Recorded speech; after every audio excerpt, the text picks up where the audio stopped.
किसी के घर का झगड़ा स्त्री से शुरू होता है और किसी के घर का झगड़ा पुरुष से होता है। मैं केवल यहाँ दोनों को ये निवेदन करूँगा कि यदि पुरुष झगड़ा शुरू करता है तो जब आपको पता है कि मेरे पति की ओर से झगड़ा होता है तो फिर आप उस झगड़े की आग में घी क्यों डालती हो? आग तब ही भड़कती है जब उसमें घी हो। यदि घी नहीं होगा तो आग बुझ जाएगी। यदि पति आग लगा रहा है तो पत्नी को चुप रहना चाहिए।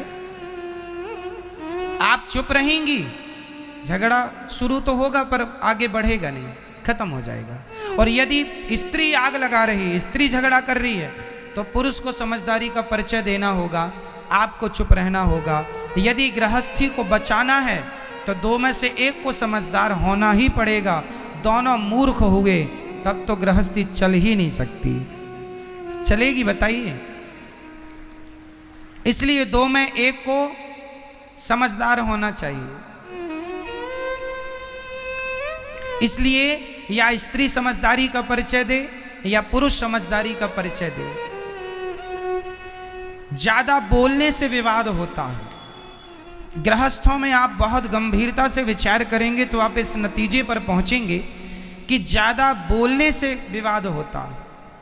ज्यादा ना बोला करिए और रिश्तेदारों से भी ज्यादा बातें ना किया करिए। और एक चीज और बताऊं, पति और पत्नी दोनों को अपने घर का भेद कितना भी खासम खास हो, कोई हो, तुम्हारा अपना ही क्यों ना हो, घर के भेद कभी किसी से नहीं कहने चाहिए। घर की बातें आजकल स्त्रियां पति पत्नी में जरा सा विवाद हुआ जाके पड़ोसन से कह आती हो, तुम तो कल पति पत्नी मिलके एक हो जाओगी, पर पड़ोसन को तो तुम्हारी औकात पता चल ही गई ना। वो तो सदा ताने, अरे हमसे ना ज्यादा झाड़ो, हम जानते हैं तुम्हारे पति को, हम जानते हैं तुम्हें, तुमने क्योंकि बोल दिया था। सारे घरों में झगड़े होते हैं, हर घर में। इसका अर्थ ये नहीं कि तुम अपनी बातें जाके पड़ोसन से कह लोगी, रिश्तों में कह लोगी, किसी से ना कहा करो। अपनी घर की बातें घर के आप लोग अपनी समझदारी से अपने रिश्तों को ठीक करिए। और तलाक देना और लेना ये किसी भी समस्या का समाधान नहीं।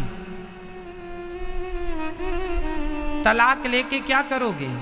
माँ बाप के घर बैठोगी? बेटियों से मेरा सवाल है, तलाक लेके कहाँ जाओगी?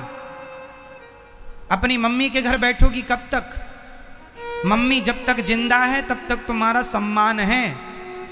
माँ मर जाएगी फिर तुम्हारी भौजाई तुम्हें सम्मान करेगी? सम्मान भी देखो, एक दिन जाओ, 2 दिन जाओ तो सम्मान होता है। घर पे ही पड़े रहो किसी के तो सम्मान नहीं होता। बोलो हाँ या ना? साल में एक बार के लिए घर में भाभी आ जाए, भौजाई आ जाए, ननंद आ जाए तो भाभी भी सम्मान, आओ दीदी, आओ दीदी, आओ बहन। और 2-4 महीने के लिए बोल दे जाऊंगी नहीं तो टेंशन हो जाती, यहीं खाएगी अब। इसलिए मैया बाद में लड़ लेना अपनी भौजाई से। अभी सुन लो, केवल कुल मिला के बात यह है, मैं सारी यहाँ बेटियों से बात करना चाहता हूँ, बहुओं से। कई बार बहुएं अपनी माँ के कहने से अपने पति को छोड़ देती हैं। माँ ने कहा तेरी ससुराल अच्छी नहीं है, पति लड़ता रहता, आजा, हम जिंदा हैं, हम तेरा पेट भरेंगे। ये मम्मियों को पता नहीं कब अक्ल आएगी।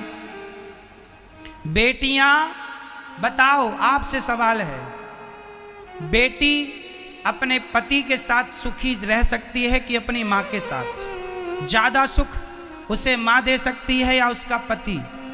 जोर से।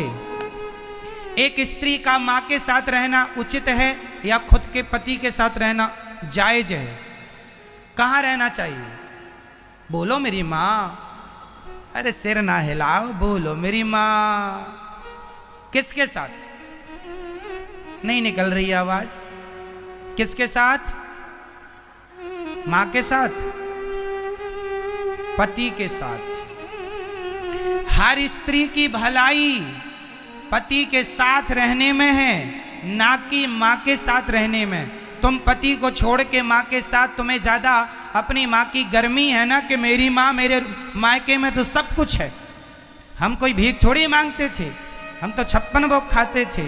तो तुम्हें भी 56 भोग तब तक ही मिलेंगे जब तक मां जिंदा है। मां मर जाएगी, कुत्तों सी जिंदगी जीना पड़ेगा। हाँ या ना? फिर इसलिए अपनी भलाई चाहती हो तो अपने पति की बात मानो, अपनी मां की नहीं। जिन जिन बेटियों ने अपनी मां की बात मानी, शादी के बाद उनका घर उजड़ा है। शादी के बाद लड़की को अपने पति की बात माननी चाहिए। यदि अपने माँ बाप की बात मानेगी तो मैं लिख के दे दूंगा स्टाम्प पेपर में, जो लड़की अपने माँ बाप की बात मानेगी उसका घर कभी बस ही नहीं सकता, चाहे वो कितनी भी समझदार क्यों ना हो। माँ बाप के हिसाब से घरों में बाग नहीं लगेगा, आग लगेगी। इसका एक जीता जागता मैं उदाहरण दे सकता हूं आपको, कहो तो दे दूं? दे दूं? तो सुनो, ये कथा मैंने एक दिन सुनाई थी, पर इस मुद्दे पर नहीं सुनाई, इसलिए इस मुद्दे पर दोहरा देता हूं। महाभारत का युद्ध एक लड़की के पिता के कारण हुआ है। कौन है वो लड़की और कौन है वो पिता? सुन लो। महाराज शांतनु मत्स्यगंधा पर मोहित हो गए। कथा हमने सुनाई थी, केवल स्मरण कराएंगे आपको, समय पूरी सुनाने का नहीं है। केवल इतिहास से हम आपका परिचय कराएंगे कि जिस लड़की ने अपने माँ बाप की बात मानी उसके जीवन में परिणाम क्या हुआ। महाभारत की जननी कौन है आज मैं आपको स्पष्ट कर देता हूं। भीष्म पितामह गंगा पुत्र हो चुके थे। शांतनु का एक बेटा था, 14 साल की उम्र थी। भीष्म पितामह की उम्र कितनी थी? 14 साल का छोरा था भीष्म पितामह की उम्र। ये गंगा पुत्र थे। शांतनु गंगा जा चुकी थी, अपनी पत्नी के वियोग में ये तड़पते थे। एक दिन एक महिला इन्हें मिल गई, बड़ी सुंदर थी, उनसे विवाह करने का मन हुआ। उसका नाम था सत्यवती। मत्स्यगंधा भी कहते हैं, योजन गंधा भी कहते हैं। कई योजन तक उनके शरीर से खुशबू निकलती है, इसलिए योजन गंधा भी कहते हैं। ठीक है, मछली की गंध आती थी इसलिए मत्स्यगंधा भी कहते हैं। सत्यवती नाम है। सत्यवती एक केवट की बेटी थी, कथा हमने उस दिन विस्तार से सुनाई थी। तो केवट मतलब लड़की का बाप। चलो, अब लड़की का बाप चला हस्तिनापुर। हस्तिनापुर में महाराज शांतनु राजा थे। शांतनु तो अंदर थे। भेंट हो गई भीष्म पितामह से। उस समय भीष्म पितामह की उम्र कितनी थी? 14 साल के बच्चे से भेंट हो गई। तो जो लड़की का पिता मतलब मत्स्यगंधा का, सत्यवती के पिता जो केवट थे, उन्होंने कहा, एक लड़की के बाप की दास्ता कह रहा हूं। उस व्यक्ति ने कहा, लड़की के पिता ने कहा कि कहो कुमार, राजकुमार, तुम्हारे पिता का दिल मेरी बेटी में आया है, शादी करना चाहते हैं। तो राजकुमार ने कहा, भीष्म पितामह ने कहा, जब मेरे पिता का निर्णय है और आपका निर्णय है तो आप देख लो। तो लड़की के पिता ने कहा कि मैं शादी तो कर दूंगा, पर मेरी बेटी तो इस घर में नौकरानी बन के रहेगी। क्यों? क्यों नौकरानी बनेगी? भीष्म पितामह ने पूछा। तो लड़की के पिता ने कहा, आप तो राजा के पहले बेटे हो, राजा तो आप ही बनोगे, और हमारी बेटी का जो बेटा होगा उसकी तो कोई पूछ नहीं होगी। तो भीष्म पितामह ने तुरंत प्रतिज्ञा की, मेरे पिता की खुशी यदि इस महिला से है तो मैं आपको वचन देता हूं कि मैं कभी विवाह नहीं करूंगा, मैं कभी विवाह नहीं करूंगा, और इस गद्दी पर आपकी बेटी से उत्पन्न हुआ बेटा ही बैठेगा। ये देवताओं को साक्षी मानकर 14 साल के बेटे ने प्रतिज्ञा कर ली। इसी का नाम है भीष्म प्रतिज्ञा। अब सुनो, सत्यवती के बेटे हुए, उनके कोई संतान नहीं हुई। फिर संतानें व्यास जी के द्वारा हुई। धृतराष्ट्र, पांडु धृतराष्ट्र बैठे सत्ता पे और धृतराष्ट्र को पुत्र। यदि भीष्म पितामह उस गद्दी पर बैठते तो महाभारत का कभी युद्ध होता? हमेशा लड़की के माता पिता अपनी बेटी का भविष्य बनाने के चक्कर में वो ये भूल जाते हैं कि इनके ससुराल में किसकी हानि हो रही है, किसका भला हो रहा। वो केवल अपनी बेटी का भला देखते हैं। और तुम बेटियों को अपने पति का भला सोचना चाहिए कि आपके पति का जिसमें भला हो, आपका जिसमें भला हो, वो निर्णय आपको लो। क्योंकि ससुराल पक्ष, जो मायका पक्ष होता है, वो हमेशा एक ही तरफ से वो निर्णय देंगे जिसमें केवल आपकी भलाई है। यदि उस लड़की के पिता ने ये देखा होता कि राज्य की भलाई किसमें है, तो वो ये कभी संकल्प ना दिलाते, फिर भीष्म पितामह राजा बनते। और भीष्म पितामह राजा बनते तो महाभारत जैसी स्थिति कभी उत्पन्न ना होती। केवल यही बात समझाना है आपको कि शादी के बाद मेरी बहनों, मेरी बेटियों, हाथ जोड़ के कहता हूं, हाँ, यदि ससुराल में आप पर कोई अत्याचार हो रहा है तो आपके माँ बाप का बोलना जायज है, उचित है, पर बात बात में उंगली करना जायज नहीं है। छोटी छोटी बातों में भी माँ बाप उंगली करें, इससे रिश्ते टूट जाएंगे, खत्म हो जाएंगे। 100 में से 95 रिश्ते माँ की गलती से, लड़की की माँ की गलती से टूटते। इसलिए अपने पति, यदि तुम्हारा पति गलत रास्ते पर है, चलो एक और उदाहरण देता हूं। यदि आपका पति किसी और महिला के चक्कर में पड़ गया तो आप क्या करेंगी? भगवान करे कि आपके साथ ऐसा कभी ना हो, पर यदि हुआ तो आप क्या करेंगे? यदि आपको पता चल गया कि मेरा पति तो किसी दूसरी महिला के चक्कर में है, उससे बात करता है, उसके संग उठता बैठता है, जब आपको पता चलेगा आप क्या करती हैं? आप सबसे बड़ी गलती करती हैं। आप सबसे बड़ी गलती ये करती हैं कि जब आपको पता चलता है कि आपके पति का किसी महिला से चक्कर है तो आप तुरंत अपना सामान बांधती हैं और अपने मायके चली जाती हैं। अपनी माँ से बताती हैं। क्या होगा? माँ समस्या का समाधान नहीं कर सकती। तुम्हारा पति है, रास्ता भटक गया है, तो तुम पत्नी का, तुम्हारा धर्म है कि उसे सही रास्ते पर लाना है। तुम चली जाओगी तो वो तो और आज़ाद हो जाएगा। इसलिए उस समय तुम्हें अपनी माँ के पास नहीं, अपने पति के पास रहना है और उस महिला के पास जा कर के उसे सबक सिखाना है। समझाओ प्यार से, बातों से माने तो बातें, कोर्ट कचहरी से माने तो वो, नहीं तो लातें कहाँ चली गई।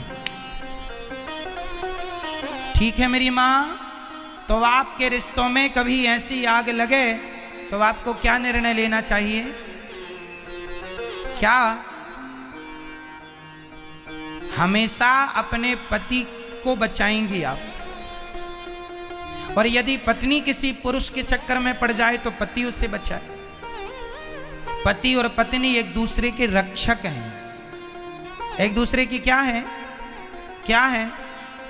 क्या है मेरी माँ? पूरक, रक्षक।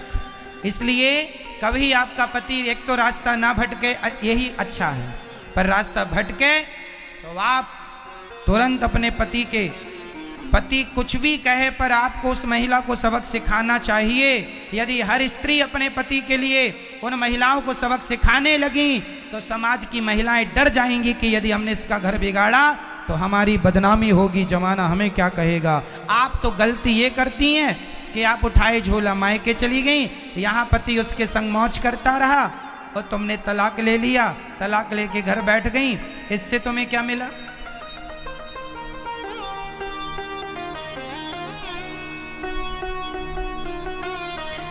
तुम्हें ऐसे आदमी के संग रहना है नहीं रहना वो अलग विषय है, बाद में सोच लेंगे। पर अभी तो उसे वो आज के जमाने में न मैया कुछ स्त्रियां ये धंधा करती हैं पुरुषों को फंसाने का। हो सकता है तुम्हारा पति भी उसका शिकार हो चुका हो। आजकल मार्केट में ये बड़ा धंधा चल रहा है। जो अच्छे लोग हैं उन्हें ये महिलाएं अपने झूठे जाल वाल में फंसाती हैं। हो सकता उनमें से आपका कोई अपना हो। इसलिए हर पुरुष से मैं निवेदन करूंगा, पराई नारी से सदा बच के रहो। पराई नारी कभी तुम्हारी सगी नहीं हो सकेगी। कभी पराया ना पराई नारी सगी होगी ना पराया पुरुष सगा होगा। अपनी पत्नी और अपने पति में ही विश्वास करना सीखो। यदि तुमने किसी और के आंसुओं पे चले गए तुम्हारा सर्वनाश हो जाएगा। कुछ महिलाएं कैसे फंसाती हैं। एक महिला एक पुरुष के पास आई, रोने लगी, हमारा पति हमें बहुत मारता है। तो पुरुषों की तो दया बड़ी होती है। अच्छा बहुत मारता, आओ हमारे पास बैठो, कॉफी पियो, चाय पियो। अब वो नारी ने क्या किया, इसे कॉफी चाय पीते पीते ये उसके संग रहने लगा। बड़ा वो रोए कि हमारा मारता, हमें तो प्यार ही नहीं करता। तो ये बैठा सबका ठेका लेके कि मैं करूंगा तेरे से प्यार, अब तेरा पति तो करता नहीं है। और ये इस चक्कर में बेचारा बड़ा दयालु बन रहा, अपना विनाश कर रहा। इसकी पत्नी को पता चला, इसने देख लिया कि ये तो दूसरी महिला के संग बैठा है। तो इसकी पत्नी ने तुरंत कहा, कौन है ये? बोलता है मैंने बड़ा धर्म किया है, बड़ा पुण्य किया है। कौन सा पुण्य कर दिया तुमने? बोले इसके पति ने इसको प्यार नहीं किया, बहुत डांटता है, बहुत मारता है, तो मैं इसको प्यार करता हूं। अब तुम भी मेरी पत्नी हो और ये भी मेरी है। लो ये कौन है? इन्हें क्या कहेंगे? क्या यही गृहस्थ जीवन का धर्म है? रोते हुए की मदद करना अच्छी बात है। विपत्ति पे किसी के संग खड़े हो जाना अच्छी बात है, पर किसी विपत्ति का आप उससे उसके बदले में उसका चरित्र मांग लें, ये बहुत बुरी बात है कि तेरी मदद मैं चरित्र के बदले करूंगा या करूंगी। इन चक्करों में ना पड़ा करो। समाज बहुत गलत रास्ते पर चल चुका है, बहुत गलत कदम बढ़ चुके हैं लोगों के। समाज में क्या क्या लोग कर रहे हैं कहा भी नहीं जा सकता। क्यों मैया, बहुत कुछ हो रहा है समाज में या नहीं?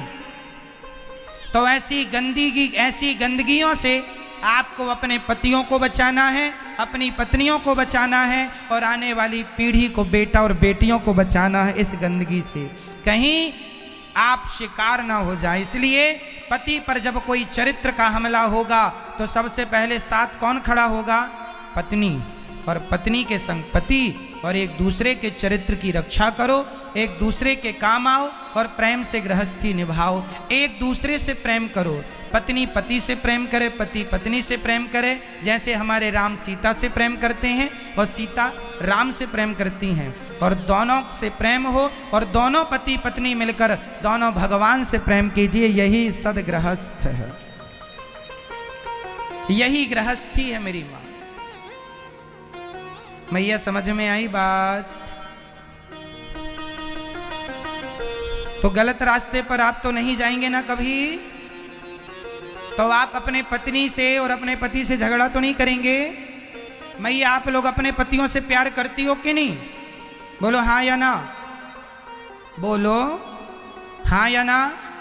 करते हैं मैया? हाँ करते हैं। तो आपका पति आपसे प्यार करता है कि नहीं? चलो आप तो करती हो अपने पति से, पति करता है कि नहीं? नहीं, कभी तो आई लव यू का ही होगा उसने, नहीं कहा कभी? मैया पति ने कभी आई लव यू कहा? नहीं कहा। अरे राम राम राम राम। कहते रहते हैं पर ये मानती नहीं है मैया। आपके पति भी आपसे बहुत प्यार करते हैं। अच्छा, पत्नियों को यही लगता है कि हम प्यार कर रही हैं अपने पति से, हमारा पति तो करते नहीं प्यार। 100 में से 95 पत्नियों को यही लगता कि हमारा पति हमसे प्यार नहीं करता। अब पति बेचारा क्या छाती फाड़ के दिखा दे कि हम तुमसे प्यार करते हैं? कह ही तो सकता है, छाती तो ना तुम फाड़ सकती हो ना पति फाड़ सकता।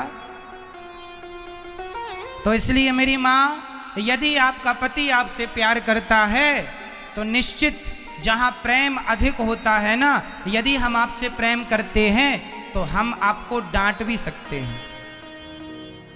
बोलो हाँ या ना?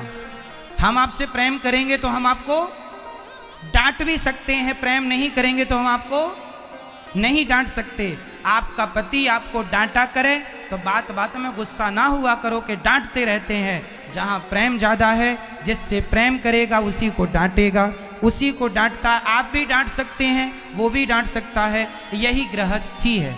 वो कुछ कहें तो तुम चुप रहा करो, तुम कुछ कहो तो वो चुप रहें। यही समझदारी है गृहस्थी की। और ऐसे से रिश्ते चलते हैं। आप जरा जरा सी बातों में झोला उठा के मायके चली गई, आप जरा जरा सी बातों में आपने बोलना। अच्छा, पति पत्नी में कितनी भी लड़ाई हो जाए, पर आप लोग बोल चाल बंद मत करना, क्योंकि बोल चाल बंद होते ही सुलह के सारे दरवाजे बंद हो जाते हैं। सुलह के दरवाजे बंद हो गए क्योंकि बोल चाल बंद हो गया। कई पति पत्नी जरा सा लड़े, बोल चाल बंद, बोलेंगे नहीं, डे बोले टुप्पी टाप। बोला करो, कितना भी लड़ाई झगड़ा हो पर बोलना। ना तो सास से बोलना बंद करना, ना पति से, ना किसी से।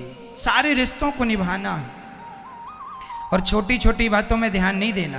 पति कुछ कह दे, कोई बात नहीं, कह दिया, गुस्से में कुछ हमने कह दिया, हमें आज गुस्सा था, हमें गुस्सा था बहुत ज़्यादा, कोई काम को लेके कोई टेंशन थी, गुस्सा था, सारा गुस्सा पत्नी पे उड़ेल दिया। पत्नी को भी थोड़ा समझदार होना चाहिए, जरा जरा सी बात पे ना करे। आज गुस्सा, रोज़ तो गुस्सा नहीं करता, कभी तो प्यार भी करता होगा। तो बस इंतज़ार करो। हर समय सूर्य गर्म नहीं होता, शाम को ठंडा हो जाता है, सुबह भी ठंडा होता, बस दोपहर में गर्म रहता है। तो दोपहर में आप लोग भी सड़क में नहीं निकलते, घर में रहते हैं। तो जब पति गर्म है, माइंड गर्म है, खोपड़ी गर्म है, थोड़ा आप दूर रहो, अपने कमरे में घुसे रहो, वो जो करे करने दो, चिल्लाए चीखे जो करे, थोड़ा शांत होने दो माहौल, फिर तुम बात कर लेना। अब वो गर्म है, वो गालियां दे रहा और आपने भी शुरू कर दी, मैं जा रही हूँ अच्छा मायके, रह लेना मेरे बिना। ऐसे में तो आग लगेगी, कभी बुझेगी नहीं। मैया, हम गलत कह रहे हैं क्या मेरी माँ? नहीं, तो फिर आप करोगी ना, जो बात कह रहे हैं उसका पालन करोगी ना? ठीक है। तो पति कुछ बोलेंगे तो आप क्या करेंगे? डे बोले हम चुप ही टाप रहेंगे।